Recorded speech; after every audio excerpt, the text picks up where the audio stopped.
नमस्कार, स्वागत है आप सभी को श्री न्यूज में और मैं हूं आपके साथ यूबी चौधरी। उत्तर प्रदेश की 9 विधानसभा सीटों पर होने वाले उपचुनाव को लेकर आरोप प्रत्यारोप का दौर शुरू हो गया है। इन सबके बीच इंडिया गठबंधन में सिर्फ एक दल के चुनाव निशान यानी अखिलेश यादव के सपा के सिंबल पर सभी सीटों पर प्रत्याशी लड़ाने का ऐलान पर जहां भाजपा चुटकी ले रही है, तो वहीं कांग्रेस और सपा के नेता अपना अपना तर्क दे रहे हैं। हमारी संवाददाता उंजिला ने राजधानी लखनऊ में अलग अलग पार्टी नेताओं से बातचीत की। आइए सुनते हैं किसने क्या कहा। नमस्कार, मैं उंजिला खान और आप देख रहे हैं श्री न्यूज़। इस वक्त मैं मौजूद हूँ सपा कार्यालय पे। सभी 9 सीटों पर अपने उम्मीदवार उतारने के बाद आइए जानते हैं कार्यकर्ताओं और नेताओं का क्या कहना है। हमारे साथ है मनोज यादव, राष्ट्रीय कार्यकर्ता। आइए उनसे कुछ सवाल जवाब करते हैं। Hello sir. जी नमस्कार। आप सभी 9 सीटों पर चुनाव लड़ रही हैं, क्या लग रहा है कितनी सीटें जीतेंगे? निश्चित तौर पर समाजवादी पार्टी अच्छा परफॉर्मेंस करेगी और अगर इन 9 सीटों का रेशियो उठा के देखा जाए तो 4 सीटें हमारी विनिंग हैं और अगर 2024 के लोकसभा के हिसाब से देखा जाए तो इसमें 6 सीटें समाजवादी पार्टी ने जीती हैं। तो निश्चय ही 9 सीटों में सबसे बड़ा नंबर समाजवादी पार्टी का होगा। अब वो 8 भी हो सकता है, 7 भी हो सकता है और 9 भी हो सकता है। हम जो कमज़ोर सीटें उन पर ज़्यादा मेहनत करेंगे और कोशिश करेंगे कि बीजेपी को हराया जाए। उपचुनाव जीतने के लिए आपकी क्या रणनीति रहेगी? निश्चित तौर पर रणनीति अपना राजनीतिक दल स्वयं बनाता है, लेकिन जो हमारा टिकट का वितरण है वो हमने गाज़ियाबाद की सीट पे, जो जनरल सीट है उस पे हमने एससी कैटेगरी का उम्मीदवार उतारा है और इसी तरह पीडीए को ध्यान में रख के टिकट का वितरण किया गया है। और जनता जानती है कि अब बीजेपी का विधायक बनाने से कोई फ़ायदा नहीं, क्योंकि बीजेपी के विधायक सत्ता में रह के खुद मार खाते हैं, पीटे जाते हैं। तो जो विधायक पिट रहे हों, जिनके कुर्ते फाड़े जा रहे हों, जिनको वकीलों के द्वारा पीटा जा रहा हो, वो बीजेपी का विधायक क्या करे, बन के क्या करेगा? वो जनता का भी हिफाजत नहीं कर सकता और काम भी नहीं करा सकता। तो निश्चित तौर पे अगर समाजवादी पार्टी के विधायक जीतेंगे तो सदन में 2 साल तक सरकार से सवाल पूछा जाएगा और शायद वही सबसे बड़ा काम होगा। भाजपा कह रही कि सपा ने कांग्रेस का साथ धोबी पछाड़ दाव खेला है। ये सब बातें मनगढ़ंत हैं। बीजेपी नैरेटिव बनाने का काम करती है। कांग्रेस ने अपनी बात स्पष्ट कर दी प्रेस कॉन्फ्रेंस करके, समाजवादी पार्टी ने भी अपनी बात कह दी। किसी में कोई मनमुटाव नहीं, किसी में किसी तरीके का कोई ऐसी बात नहीं जिसमें नाराज़गी झलकती हो। अब चुनाव की बारी है, चुनाव में जाएं, बीजेपी के लोग अपना काम बताएं, समाजवादी पार्टी अपना विज़न बता रही है और हम अपने विज़न के आधार पर ही चुनाव लड़ना है। बीजेपी की बातों में हमें ना ट्रैपिंग में फंसना है, ना बीजेपी से सवाल हैं जनता के, उसका जवाब उनको देना पड़ेगा कि 7.5 साल की सरकार योगी आदित्यनाथ की और लगभग 10.5 साल की सरकार मोदी की क्या काम करी है। कांग्रेस 2 सीटें मांग रही थी, क्यों नहीं दिया? नहीं, कांग्रेस को तो हम 3 सीटें दे रहे थे, 2 की बात थोड़ी नहीं है। हम तो 3 दे रहे थे। हम खैर दे रहे थे, गाज़ियाबाद दे रहे थे, फूलपुर दे रहे थे, लेकिन कांग्रेस ने कहा कि कांग्रेस नहीं लड़ना चाहती है। कांग्रेस का फोकस महाराष्ट्र के चुनाव पे है, कांग्रेस का फोकस झारखंड के चुनाव पे और जो भी उनके स्टेट जहाँ पे वो अकेले लड़ते हैं उन स्टेटों की, चाहे वो वायनाड हो, चाहे राजस्थान हो, मध्य प्रदेश हो, वहाँ की सीटों पे और वहीं पे वो चुनाव लड़ना चाहते हैं। कांग्रेस का कहना है कि सपा ने गठबंधन धर्म नहीं निभाया। ये बातें निराधार हैं, क्योंकि कांग्रेस के उत्तर प्रदेश के प्रभारी ने ये सारी बातें कह दी हैं, प्रेस कॉन्फ्रेंस कह के दी है। तो ये सवाल ही मेरे ख्याल से बेजा सवाल है। इसका कोई मतलब नहीं है कि हमने गठबंधन धर्म नहीं निभाया। हमने 3 सीटें अंतिम समय तक रोके रखी। जब कांग्रेस ने मना किया तब हमने अपनी सीटें घोषित की। उपचुनाव के आज आखिरी नामांकन दाखिल करने का आज आखिरी दिन है। 9 सीटों पर सभी चुनाव 13 तारीख को वोट डाले जाएंगे। इसी बीच सीएम योगी आदित्यनाथ की साख दांव पर लगी है। सपा और कांग्रेस के बीच सीटों के खींचतान के बीच अखिलेश यादव ने बड़ा ऐलान कर सबको चौंका दिया है। आइए जानते हैं लोगों से कि उनका क्या कहना है। हेलो सर जी। लोकसभा चुनाव में गठबंधन के बेहतर प्रदर्शन कर बाद उपचुनाव में एक भी सीट नहीं मिली, जबकि कांग्रेस 2 सीटें मांग रही थी। कांग्रेस 2 सीटें मांग नहीं रही थी। कांग्रेस चाहती थी कि जो है 5 सीटों पर हम लड़ें और कांग्रेस 10 सीटों पर काम भी कर रही थी। कांग्रेस के वार रूम में काम लगातार चल रहा था। हमारे 10 सीटों पर पूरी तरह से तैयारी थी और 10 सीटों पे हम लोगों ने हर बूथ पे लगभग बूथ एजेंट बना लिए थे। मगर अभी जो एक लड़ाई है उसमें जो सत्ता में जो लोग बैठे हैं जो नागरिक अधिकारों का हनन कर रहे हैं, हत्या कर रहे हैं, जो संविधान की हत्या कर रहे हैं। लोकसभा चुनाव में हम लोग इसी मुद्दों पर साथ आए थे और हम लोग मिलकर लड़े थे। इस चुनाव में लगा कि जो चुनाव है, उपचुनाव, ये शासन सत्ता में दबाव का चुनाव होता है और शासन सत्ता इसको दबाव बनाकर चुनाव लड़ती है। तो इस नाते हम लोग ये तय हुआ, कांग्रेस ने तय किया कि एक ही दल लड़े और इतनी मजबूती से लड़े कि इनको 9 की 9 सीटों पर हरा दिया जाए। और जो जनता के मुद्दे हैं जिस पे सरकार काम नहीं कर रही है, सरकार को इस बात के लिए हराया जाए कि वो जनता के जो मूलभूत मुद्दे हैं, बेरोजगारी का है, महंगाई का है, महिला अत्याचार बढ़ा हुआ है, बहराइच में दंगा की घटना हुई है, पुलिस जो है, महिला पुलिस कांस्टेबल यहाँ सुरक्षित नहीं है, उसके साथ बलात्कार हो जा रहा है। इन सारे मुद्दों पर योगी जी आंख मूंद कर बैठे हुए हैं और विपक्ष जिसमें सपा और कांग्रेस शामिल है लगातार इन मुद्दों पर लड़ रही है, चेतावनी दे रही है, मगर सरकार के कानों पे जूं नहीं रेंग रही है। लोकसभा के चुनाव में हमने इन्हीं मुद्दों पे हराया था और इस बार तय किया है कि हम लोग मिलकर लड़ेंगे और 9 की 9 सीटों पे सपा के सिंबल पे जो है गठबंधन इंडिया के प्रत्याशी लड़ेंगे और हम जनता के मुद्दे पर भारतीय जनता पार्टी को अभी जो 2024 में हराया था, उपचुनाव में भी हम उसी तरह से हराएंगे। गठबंधन लोकसभा चुनाव की तरह ही चलता रहेगा या मन में कोई मलाल है? नहीं, किसी प्रकार का मलाल नहीं है। खुशी खुशी जो है हम लोगों ने समर्थन दिया है और पूरी तरह से हमारा एक एक कार्यकर्ता समाजवादी पार्टी के प्रत्याशियों को उसी तरह से लड़ाएगा जैसे 2024 में लड़ाया और हमने अच्छे नतीजे दिए। समाजवादी पार्टी ने ऐतिहासिक विजय प्राप्त की 2024 लोकसभा चुनाव में और उसी तरह से कांग्रेस का एक एक कार्यकर्ता, कांग्रेस के एक एक नेता और जो हमारी तैयारी थी वो सारी तैयारी समाजवादी पार्टी को अर्पित कर दी जाएगी, क्योंकि मामला जनता के मुद्दों का, जनता के अधिकारों को जीवंत रखने का, लोकतंत्र बचाने का है। तो इसमें कहीं से बेईमानी नहीं होगी। इंडिया गठबंधन ईमानदारी से जनता के मुद्दों को चुनाव लड़ेगा और कांग्रेस उसमें सबसे बड़ा दल है, इसलिए उत्तर प्रदेश में बड़ा दिल दिखाते हुए कांग्रेस समाजवादी पार्टी को हमने समर्थन दिया है और हम ईमानदारी से चुनाव लड़ाएंगे। अब सभी 9 सीटों पर सपा के सिंबल पर प्रत्याशी मैदान में होंगे, ऐसे में कांग्रेस की रणनीति क्या रहेगी?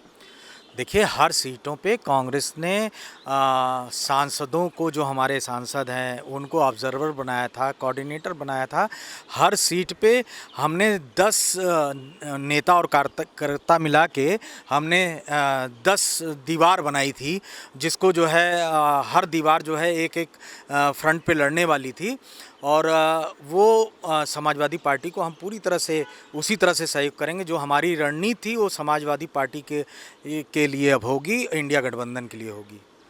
जिस तरह से पिछला मध्य प्रदेश का विधानसभा चुनाव रहा हो, हरियाणा का अभी हालिया हुआ चुनाव हो जिसमें आम आदमी पार्टी कांग्रेस अलग अलग लड़े, या पश्चिम बंगाल का विधानसभा चुनाव रहा हो जिसमें कांग्रेस पार्टी और टीएमसी अलग अलग चुनाव लड़े, तो ये अपनी अपनी डपली, अपनी अपनी राख का गठबंधन है।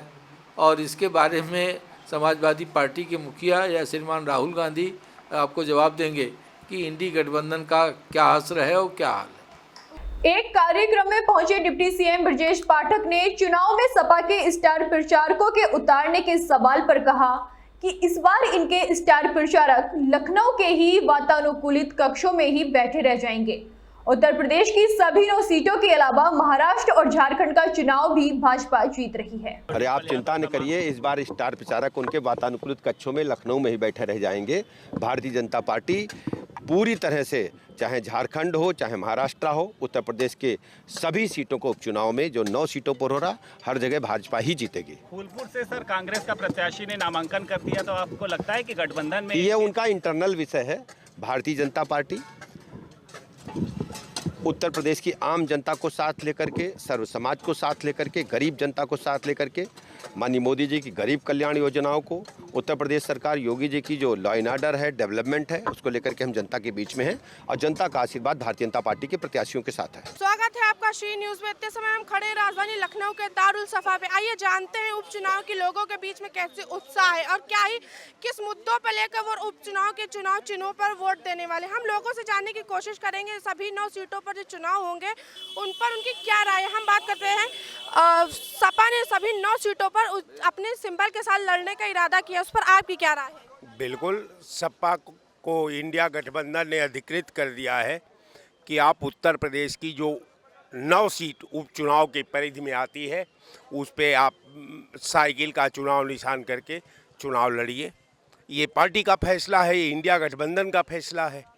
हम समझते हैं कि इंडिया गठबंधन यानी सपा और कांग्रेस का संयुक्त मोर्चा ने अच्छा प्रदर्शन करेगा। आपको क्या लगता है उपचुनाव में आप किन मुद्दों को देखकर वोट देंगे इस बार? उपचुनाव नहीं, उत्तर प्रदेश के सभी चुनाव में मुद्दा वही है, कोई नया तो कुछ हो गया नहीं। ये दंगा करवा के अलग बात है, रंग देना चाह रहे थे, दंगा में तस्वीर सामने आ गई। कौन सा दंगे की बात कर रहे हैं आप? इसके दंगा से ही तो नारा एक निकला, कटोगे बटोगे कटोगे। लेकिन यहाँ संविधान बचाना है, लोकतंत्र बचाना है। देश में भुखमरी, बेरोजगारी, तबाही, अराजकता। आप लखनऊ में हो इस समय, रात की घटना आपको बता दूं, पुलिस 100 नंबर 112 नंबर पे आती है, एक मोहित पांडे को ले जाती है पूछताछ करने के लिए और इतना टार्चर कर देती है कि वो व्यक्ति मर जाता है। संदिग्ध हालत में उसकी मौत हो गई है, तो उस पर आप पुलिस पर आरोप लगा रहे हैं कि सरकार पे? अरे ले गई है पुलिस। पुलिस किसकी है, सरकार की है कि अमेरिका की है? प्रशासन की है। अब प्रशासन किसका है? पुलिस का। पुलिस का। और डीजीपी कौन नियुक्त करता है, कप्तान कौन नियुक्त करता है, थाना अध्यक्ष कौन बनाता है? आप लोग सरकार और ये पुलिस को अलग क्यों कर रहे हैं? अब पुलिस के हिरासत नहीं, पुलिस की हिरासत में है, इसकी जिम्मेदारी कौन लेगा? उस पर कौन सी कार्रवाई हुई? बुलडोजर कहाँ है, गोली कहाँ है? तो मैंने एक उदाहरण दिया, एक हेड कांस्टेबल का बलात्कार होता है। आज पूरा का पूरा मुद्दा वही संविधान, लोकतंत्र बचाना, जनता। इसका परिणाम है कि भारतीय जनता पार्टी को उत्तर प्रदेश में 40 से ज़्यादा गठबंधन को सीट दे करके जनता ने कह दिया है कि आने वाला 27 का चुनाव ये समाजवादी और इंडिया गठबंधन के पक्ष में होगा। और 9 का 9 जो सीट है, इस पे समाजवादी और इंडिया गठबंधन के प्रत्याशी मजबूत से लड़ रहे हैं, इसलिए लड़ रहे हैं। वहाँ जनता चुनाव लड़ रही है और हर जगह भाजपा सरकार लड़ रही है। स्टूडेंट्स के लिए लाई जाती हैं। कई ऐसे प्राइवेट कॉलेजेस होते हैं जिन्हें वो जो गवर्नमेंट स्कॉलरशिप स्कीम होती है वो सपोर्ट नहीं करती है। अब मान लीजिए कोई स्टूडेंट प्राइवेट यूनिवर्सिटी में पढ़ता है, उसका स्कॉलरशिप एक्सेप्ट नहीं होता है, तो या तो उस स्कॉलरशिप की वैलिडिटी एक्सटेंड करी जाए, उसका एरिया एक्सटेंड कर दिया जाए, ताकि प्राइवेट इंस्टीट्यूशन भी एक्सेप्ट करे और इनकी चीज़ें थोड़ी फास्ट चले। इस बार किसके साथ है? अब इस बार जो स्टूडेंट्स को देखे हम उनके साथ हैं। स्टूडेंट्स को तो दोनों देखते हैं, जो बेहतर देखे। जो बेहतर देखे। तो भाजपा की रणनीति क्या होने वाली है आपके हिसाब से उपचुनाव में 9 की 9 सीटों उत्तर प्रदेश में लाने की? अगर लोगों के मंसूबे पे, लोगों की ख्वाहिशों पे वो उतरते हैं तो बिल्कुल उन्हें सपोर्ट किया जाएगा, करेगी जनता। कांग्रेस को क्यों सीटें नहीं दी गई? उन्होंने 2 मांग की थी, सपा कह रहा है कि हमने 3 सीटों को भी कहा था, मगर कांग्रेस कह रही कि हमने सिर्फ 2 ही मांगी थी। उस पर आपका क्या कहना है? देखिए, 2 हो या 4 हो, जब आप अपने मनमाने ढंग से आपने फैसला कर लिया, 7 सीटों पे आप खड़े हो गए, उसके बाद आप 2 सीटों की भीख दे रहे हो, तो हमने ये सोचा कि इस वक्त देश को इंडिया अलायंस की ज़रूरत है, देश के हित के लिए। और ये कुर्बानी कांग्रेस हमेशा से करती आई है, चाहे 2017 2024 ले लीजिए, चाहे कई राज्यों के चुनाव में, जहाँ पर हमने सिर्फ लोकतंत्र को बचाने के लिए, संविधान को बचाने के लिए जिस तरीके से हर पार्टी का, हर क्षेत्रीय पार्टी का समर्थन किया, वैसे ही हम अखिलेश जी का समर्थन कर रहे हैं। अब रही बात सीटों की मिलने या ना मिलने की, उसका कोई इशू नहीं है। मैं अब आपको पीडीए का फुल फॉर्म बता देता हूँ। पीडीए का फुल फॉर्म है अखिलेश यादव जी की तरीके से पिछड़ा, दलित और अल्पसंख्यक। भाजपा का पीडीए है पाखंड, निर्लजता एंड पीडीए, दरिंदगी, अनुशासनहीनता, यह है पीडीए जो भारतीय जनता पार्टी का। अब आते हैं कांग्रेस का पीडीए, प्यार यानी कि मोहब्बत की दुकान, डी यानी कि दूरदृष्टि। कांग्रेस समय से पूर्व हर चीज़ पर आकलन करती है, उसकी जानकारी लेती है, वो होता है दूरदर्शी होना। और अब आई ए, अनुशासन, जो कि कांग्रेस सरकार जब से सत्ता में है वो एक अनुशासित पार्टी है और इसी तरीके से वो चलती आई है। यही वजह है जो पीडीए के जो फ़र्क को आप पूछ रहे हैं, अब जो पीडीए का फुल फॉर्म मैंने बताया है, तो हमारी विचारधारा में त्याग है। हम बलिदान करते हैं, चाहे हमारे कांग्रेस परिवार का बलिदान हो, चाहे सीटों का बलिदान हो। और आज जब यहाँ पे उत्तर प्रदेश का उपचुनाव है तो वहाँ पर भी हमारी जो है पूरा दिल से उनको समर्थन है।